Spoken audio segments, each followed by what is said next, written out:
The Ghoul in the Quarry. I was traveling on the New York City subway, the F train to be exact.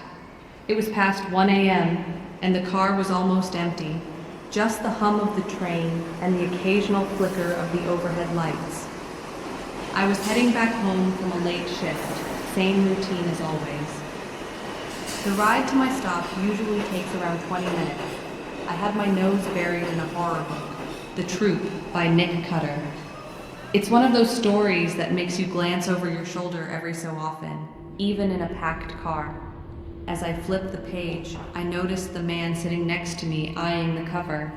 Mid-40s, tired eyes. But there was something unsettled about him, like he was carrying weight he hadn't spoken out loud in a long time. "You into horror?" he asked. "Yeah," I replied, "always have been." He paused for a moment, then leaned in just slightly and said, "I have something for you." It's not a story from a book. It happened to me, years ago, in France. I was intrigued, and I had time to kill. So I closed the book, tucked it into my bag, and turned to him. "All right," I said, "let's hear it." And then he began.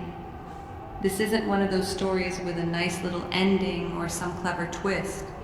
He told his name is Lucas, and he was in his early 30s when it happened.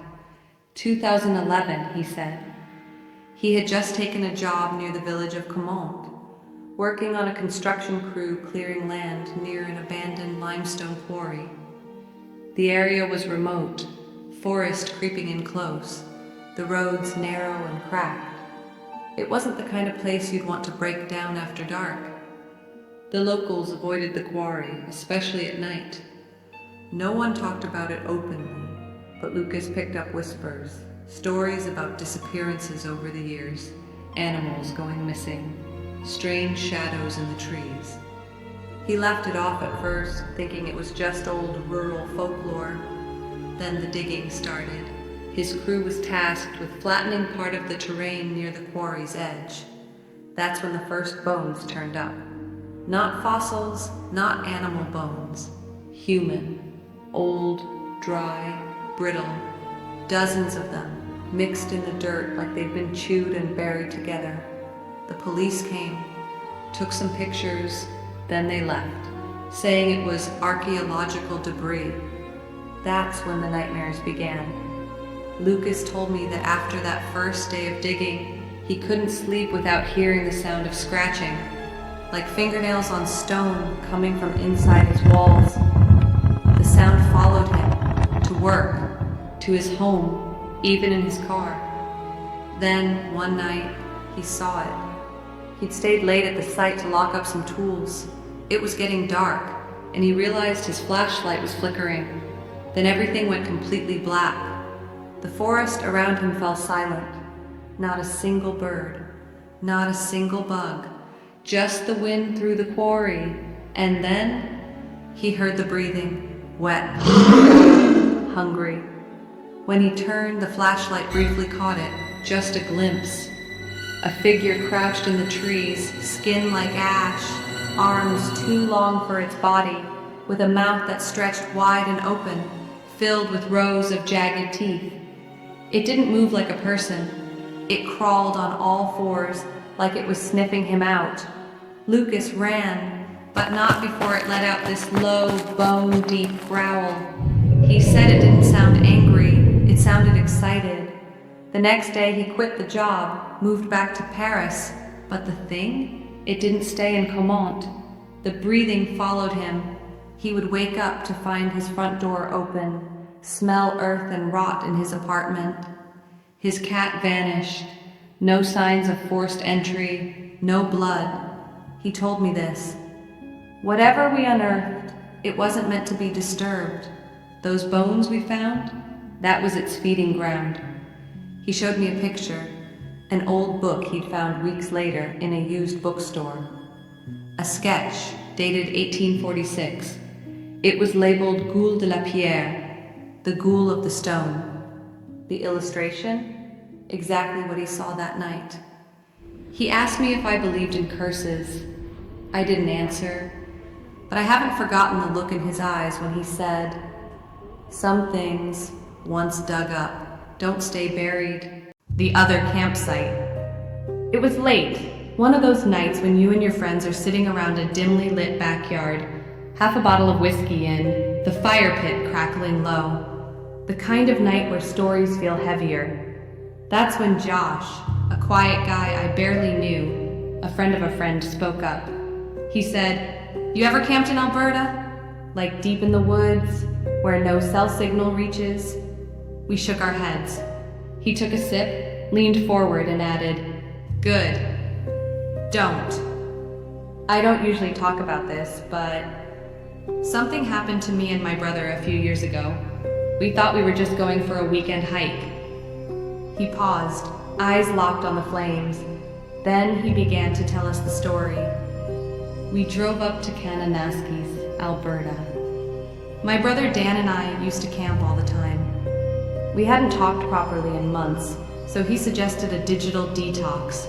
No phones, no screens, just the two of us and nature. He found an old, lesser-known trail online. Remote, scenic, untouched. It sounded perfect. We hiked for hours into the woods. I don't even remember how far. The deeper we went, the more Dan seemed distracted, like he kept seeing things in the trees. By the time we set up camp, he was jumpy, said he felt off. That night, I woke up to him outside the tent, whispering. I sat up. "Dan?" He turned quickly, too quickly. I thought I saw someone. We stayed up the rest of the night. No one was there, of course, but I'll admit it felt like we were being watched, like we weren't supposed to be there. The next morning, Dan was quiet, distant. Every so often, he'd mutter something I couldn't catch. I chalked it up to stress. Maybe work had gotten to him more than he let on. We packed up and tried to hike back. That's when things got weird. The trail didn't look the same. We were following the map, we thought, but nothing matched. Trees looked too close. The sun didn't feel like it was moving. And Dan, he started talking like we'd been out there for days. We argued. He swore we'd passed the same rock twice. He said he heard someone walking behind us, mimicking our steps. By late afternoon, we stumbled into a clearing. There was a second campsite. Tent, chairs, even a small fire pit. Same tent model, same setup. But we hadn't seen anyone all day. Here's the thing. The campsite wasn't old. It looked fresh. Still warm ashes in the fire ring. 2 coffee mugs sitting on a log. One of them had my name on it. That's when Dan snapped. He started yelling, demanding I tell him what game I was playing. He thought I had done this, that I was trying to mess with his head, but I wasn't. I was just as scared. Night came fast. We didn't speak. I sat awake in the tent while he slept. Then I heard it, a recording of my voice, playing quietly from outside. "Dan, I thought I saw someone. Let's get out of here. I'm not messing with you." Over and over, like an echo from a conversation we'd already had. I unzipped the tent. No one, just darkness. The next morning, Dan was gone. No footprints, no sign of struggle. Just his half of the tent zipped up from the inside. I searched all day, screamed until my throat went raw. I found the ranger station road at sunset. Barely remember how I got there. When they found Dan 2 days later, he was wandering the woods, shoes gone, nails torn. He didn't speak a word, just kept mumbling. Which version of us was real? Josh leaned in, voice low and shaky. They said he had a breakdown, that we got lost and he just lost his grip.